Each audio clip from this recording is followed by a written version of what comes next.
Trump yana çoğulab yana Trump geldi. Her daim kadar yana şu tuyuksuz gaplar bilan dünyani hayron qoldirdi.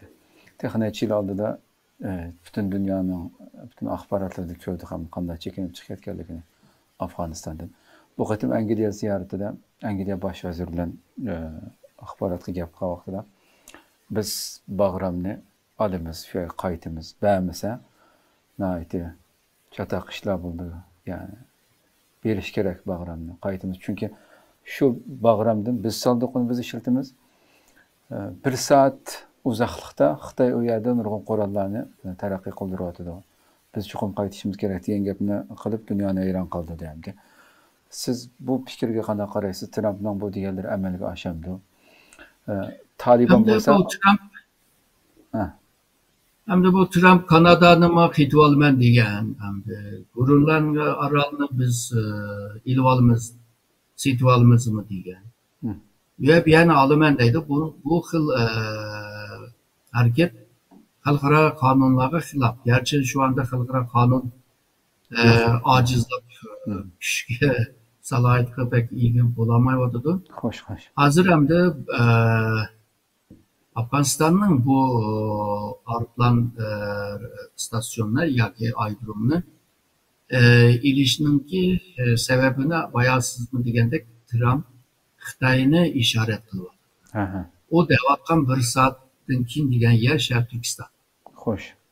Ya'ni Sharq Turkistonga qarta qilinyapti deb o'ylayman. Buningki bir misolini desakmi, o'z vaqtida mushu Amerika Qirg'izistonningki Manas aydrumining ko'p qismini kiralyapti. Ve Amerika bir yerde AWACS'dek aeroplanı uçurup o casus uçak aeroplanlar. Ve Şarkı Türkistan ve etrafını takip kılışkı başladı. Bu AWACS aeroplanlar sekunutuğa 30.000 adamın avazını ayıralaydı.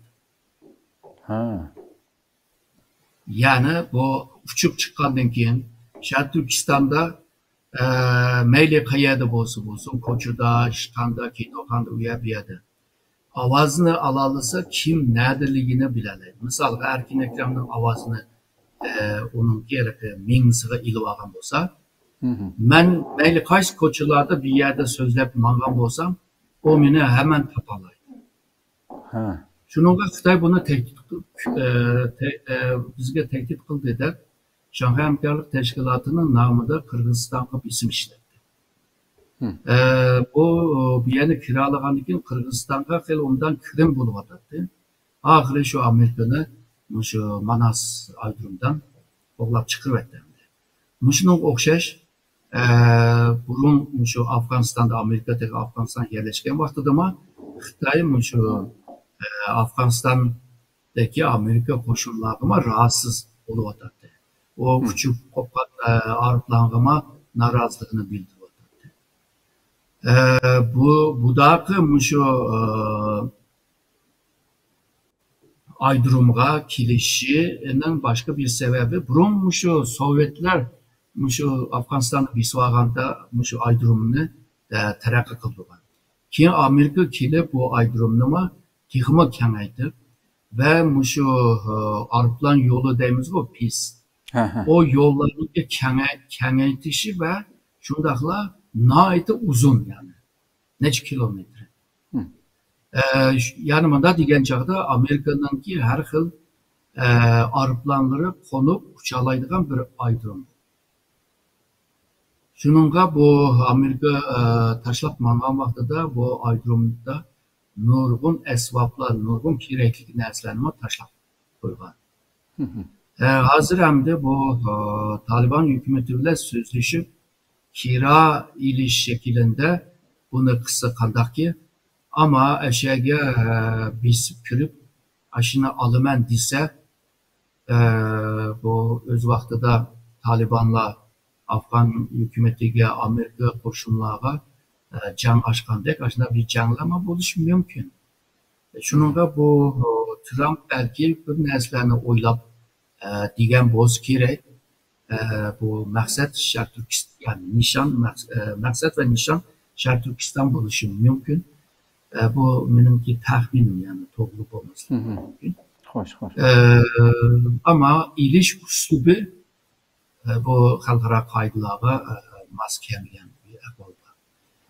Agarda Trampning shunday bir niyati bo'lgan bo'lsa, menimcha Taliban hukumati bilan maxfiy görüşüp buni hal qilsa bo'ladi. Yani Taliban hükümeti mi hazır xalqaro tarafdan tanınışını, yani diplomasi jihatdan tanınışını xohlaydi.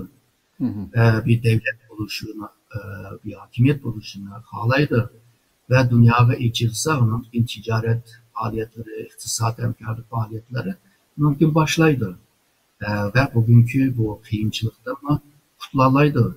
Bo'lmasa matraf Rusya, atrafda Xitoyga bekinib qilib qutulamay shunday tepishninki ahvolmi bor. Gerçi hazır Afganistan hükümeti Amerika bilan tek bunday bir görüşüşler bo'lmadi deyapti. Ama bugün bo'lmasa erta bo'lishi mumkin.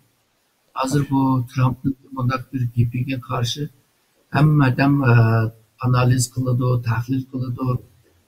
Ama zaten rastımı muştakmı deyiş için biraz kıyın. Çünkü ertesi günler Trump belki başka bir yapını deyiş mümkün. Belki yeni bir mümkün. Şunun hazırda diyen gibimiz mi? Şununla boş yapıp bir iş mümkün. Terakkiyatki parayımız. Terakkiyat. Onun doğru bir analiz kılavuz. Boş. Doğru.